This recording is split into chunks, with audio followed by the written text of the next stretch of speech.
Hello class ninth के प्यारे विद्यार्थियों, स्वागत करते हैं आप सभी का एक और नए वीडियो में। आज की इस वीडियो में हम देखना है जो आपका मंथली टेस्ट होने वाला है विषय विज्ञान का, उसके हम लोग क्वेश्चन आंसर को देखने वाले हैं। तो आप लोग वीडियो को अंत तक जरूर देखें, वीडियो काफ़ी इंपॉर्टेंट होने वाला है। और अगर चैनल पर नए हो तो वीडियो को लाइक करके चैनल को जरूर सब्सक्राइब कर देना, क्योंकि ऐसे वीडियो चैनल के माध्यम से आपको हमेशा मिलता है। तो वीडियो को लाइक करके चैनल को सब्सक्राइब करना मत भूलना। और आपको दे दिएगा डिस्क्रिप्शन में व्हाट्सएप चैनल का लिंक, वहाँ से आप लोग व्हाट्सएप चैनल को भी फॉलो करना है। कोई जैक बोर्ड से रिलेटेड सबसे पहले आपको अपडेट वहीं पे मिलता है, तो आप लोग व्हाट्सएप चैनल को फॉलो करना मत भूलना। उसका लिंक डिस्क्रिप्शन में दे दिया गया है। ये वीडियो कक्षा 9 का विज्ञान के लिए होने वाला जॉब का मंथली टेस्ट प्रोजेक्ट रेल का होने वाला है, ठीक है। तो चलिए फिर हम लोग सबसे पहले प्रश्नों को देख लेते हैं। तो आप लोग यहाँ पे देख सकते हो, सबसे पहले आपका आया था वस्तुनिष्ठ यानी ऑब्जेक्टिव प्रश्न, जिसमें आपका टोटल 6 प्रश्न होने वाले एक मार्क्स के लिए, ठीक है, सेक्शन ए का।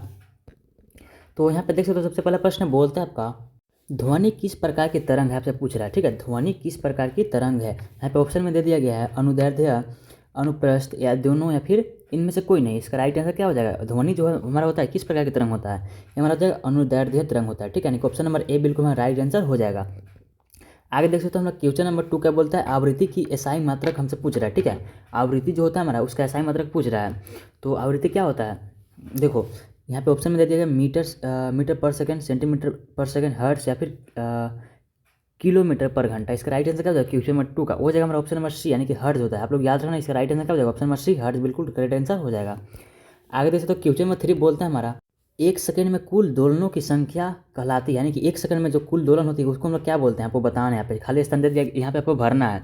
एक सेकंड में कुल दोलनों की संख्या को हम लोग क्या बोलते हैं? ऑप्शन में दे दिया गया है तरंगदैर्ध्य, आवृत्ति, आयाम या फिर वेग। इसका जो करेक्ट आंसर हो जाएगा हमारा क्वेश्चन नंबर 3 का हो जाएगा हमारा बी, यानी कि आवृत्ति बिल्कुल राइट आंसर हो जाएगा, ठीक है। एक सेकंड में दोलनों की संख्या को हम लोग आवृत्ति बोलते हैं। आगे देख सकते हो हमारा क्वेश्चन नंबर 4 क्या बोलता है, ध्वनि की श्रव्य सीमा पूछ रहा है कि क्या होता है। यहाँ पे श्रव्य सीमा खाली स्थान है, यानी कि ध्वनि की श्रव्य सीमा क्या होता है आपसे पूछ रहे हैं। यहाँ पे ऑप्शन में दे दिया गया 20 हर्ट्ज से 200 हर्ट्ज, 20 हर्ट्ज से 2000 हर्ट्ज, 20 हर्ट्ज से 20,000 हर्ट्ज, या फिर 20 हर्ट्ज से 2,00,000 हर्ट्ज। इसका राइट आंसर क्या हो जाएगा? क्वेश्चन नंबर 4 का जो हमारा करेक्ट आंसर हो जाएगा वो हो जाएगा हमारा ऑप्शन नंबर सी, यानी कि 20 हर्ट्ज से 20,000 हर्ट्ज बिल्कुल करेक्ट आंसर हो जाएगा, ठीक है। आपका ध्वनि का श्रव्य सीमा होता है। नेक्स्ट हमारा था क्वेश्चन नंबर 5। क्वेश्चन नंबर 5 बोलते हैं हमारा चमगादड़ किस प्रकार की ध्वनि उत्पन्न करता है, यानी कि चमगादड़ जो होता है हमारा किस प्रकार की ध्वनि उत्पन्न करता है आपसे पूछ रहे हैं। आप ऑप्शन में दे दिया गया अश्रव्य ध्वनि या फिर प्रश्रव्य ध्वनि या फिर श्रव्य ध्वनि या फिर कोई नहीं। इसका राइट आंसर क्या हो जाएगा क्वेश्चन नंबर 5 का? वो जाएगा हमारा ऑप्शन नंबर बी, यानी कि प्रश्रव्य ध्वनि बिल्कुल करेक्ट आंसर हो जाएगा। आप लोग याद रखना। आगे हम क्वेश्चन नंबर 6 को देख रहे थे। क्वेश्चन नंबर 6 बोलता है आपका यांत्रिक तरंगों कौन सी है, यांत्रिक तरंग कौन सी आपसे पूछ रहे हैं। ऑप्शन में दे दिया गया प्रकाश, रेडियो तरंग, ध्वनि, कोई नहीं। इसका राइट आंसर क्या हो जाएगा? क्वेश्चन नंबर 6 का जो करेक्ट आंसर हो जाएगा हमारा यांत्रिक तरंग की बात कर रहे थे, इसका करेक्ट आंसर क्या हो जाएगा? क्वेश्चन नंबर 6 का हो जाएगा हमारा ऑप्शन नंबर सी हो जाएगा, यानी कि ध्वनि बिल्कुल राइट आंसर हो जाएगा, ठीक है।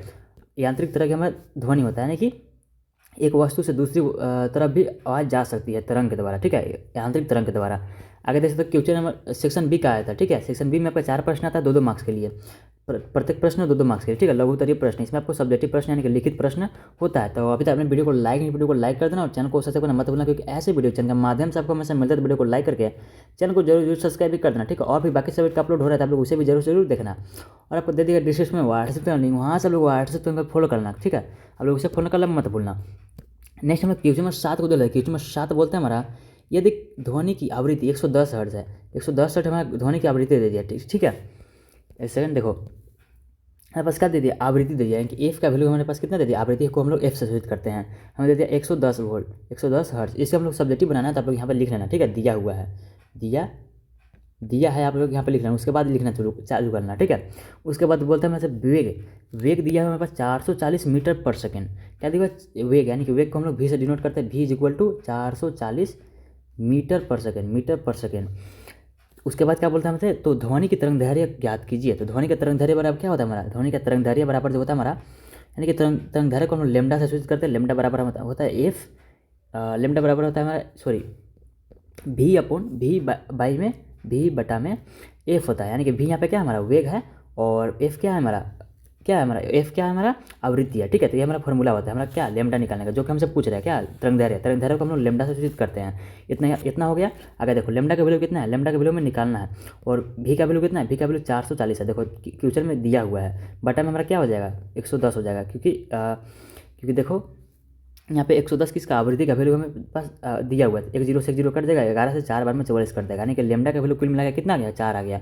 4 बिल्कुल यहाँ राइट आंसर हो जाएगा इस क्वेश्चन का। यानी कि क्या बोला था हमसे, तरंगदैर्घ्य का वैल्यू बोला था फाइंड करने के लिए, तरंगदैर्घ्य का वैल्यू कितना आ गया, 4 आ गया। ठीक है, तो आगे हम देख लेते हैं क्वेश्चन नंबर 8 को। क्वेश्चन नंबर 8 बोलते हैं हमारा, बिजली और गरजना बरसात में एक साथ पैदा होती है। ठीक है, देखो बादल जब आपस में टकराते हैं तो यहाँ पे क्या बनता है, बिजली हमारा उत्पन्न होता है, पैदा होता है और गरजता है। उसी कारण से एक साथ तो दोनों पैदा हो रही है, लेकिन हम बिजली पहले क्यों देखते हैं, हम लोग बिजली पहले देखते हैं, ऐसा क्यों होता है हमारे साथ, आपको बताना है। इसका राइट आंसर हम लोग लिख लेते हैं, कैसे लिखना है इसको।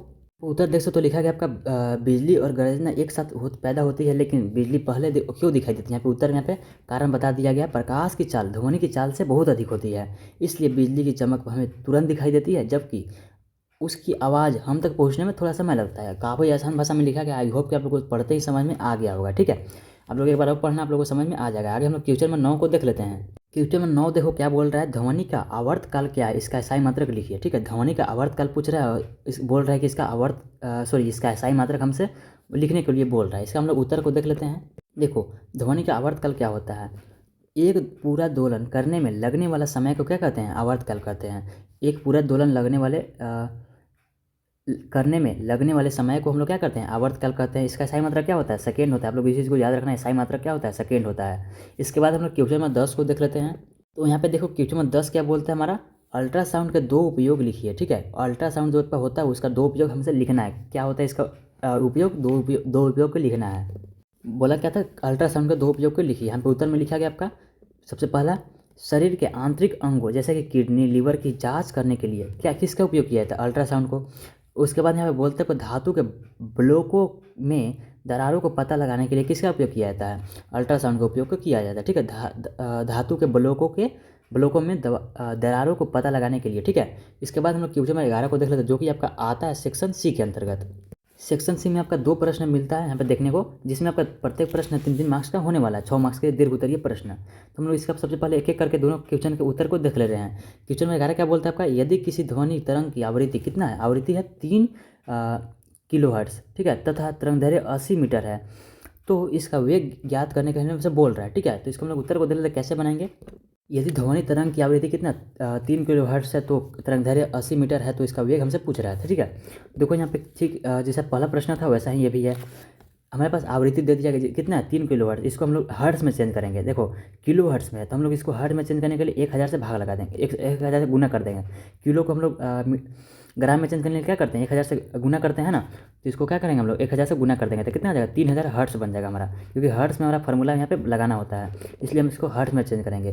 तरंगदैर्घ्य यानी कि लेमडा बराबर 80 मीटर हमारा क्वेश्चन में दिया हुआ है अभी। ठीक है, उसके बाद यहाँ पे वेग बराबर क्या होता है, मैंने अभी जस्ट इसका फार्मूला मैंने बताया था। वेग बराबर जो होता है हमारा, वेग बराबर क्या होता है, यहाँ पे आप लोग लिख लेना, एफ इंटू लेमडा होता है। ठीक है, सॉरी हाँ, एफ इंटू लेमडा होता है, एफ इंटू लेमडा हो जाएगा। ठीक है, तो एफ का वैल्यू हमारे पास कितना है, 3000 है, तो एफ की जगह पर 3000 आ जाएगा और एफ लेमडा की जगह पर 80 आ जाएगा। ठीक है, जिसका कि दोनों का अगर गुना कर लोगे तो कितना आ जाएगा, 8 16 तिरके 24 2,40,000 हो जाएगा। ठीक है, 2,40,000 मीटर बिल्कुल करेक्ट आंसर हो जाएगा। ठीक है, मीटर पर सेकंड हो जाएगा। ठीक है, आप लोग इस चीज़ को याद रखना।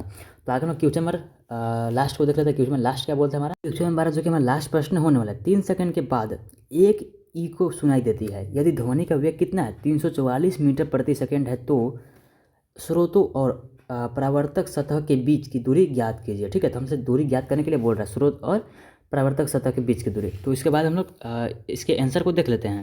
यहाँ पे इसका उत्तर लिखा गया है, यहाँ पे बोलता है 3 सेकंड के बाद इको यानी कि प्रतिध्वनि सुनाई देती है, यदि वेग कितना है 344 मीटर पर सेकंड है, तो दूरी ज्ञात कीजिए। दूरी ज्ञात करना था तो उत्तर यहाँ पे लिखेंगे हम लोग, इको में ध्वनि जाती है और टकरा कर वापस आती है, इसलिए कुल दूरी कितना हो जाएगा, 2D हो जाएगा। यानी कि देखो एक कोई सतह है हमारा, इको है, मान लो कोई सतह है, मान लो दीवार है कोई, ठीक है, इसी को हम लोग इको बोल रहे हैं। यहाँ पे गया और यहाँ से मान लो जा रहा है और यहाँ पे से फिर वापस आया, तो क्या हो जाएगा, मान लो ये हमारा ए दूरी है, तो दोनों मिला के क्या हो जाएगा, एक बार गया एक बार आया, तो 2A हो जाएगा ना। यहाँ पे 2D लिख दिया गया है, एक जगह पर D यहाँ पे लिया गया है।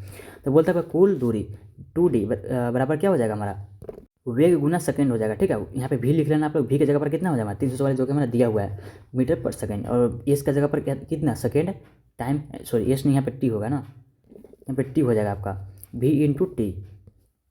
तो टी का वैल्यू कितना है हमारे पास 3 सेकंड दिया गया है, तो दोनों के गुना कर दोगे कितना आ जाएगा 1032 मीटर आ जाएगा। उसके बाद बोलते हैं हमारा स्रोतों और सतहों के बीच की दूरी, यानी कि डी बराबर कितना हो जाएगा 2D का वैल्यू हमारे पास कितना है 1032 है, तो इसको हम लोग 2 से भाग दे देंगे, 1D का वैल्यू निकल जाएगा, यानी कि 316 मीटर हो जाएगा।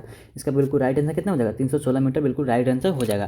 तो ये था आप लोगों का कक्षा 9th का साइंस का आंसर किया। आई होप कि आप लोग वीडियो पसंद है, वीडियो को लाइक कर देना और चैनल को सब्सक्राइब करना मत भूलना। मिलता है किसी नेक्स्ट वीडियो में, तब तक के लिए बाय बाय।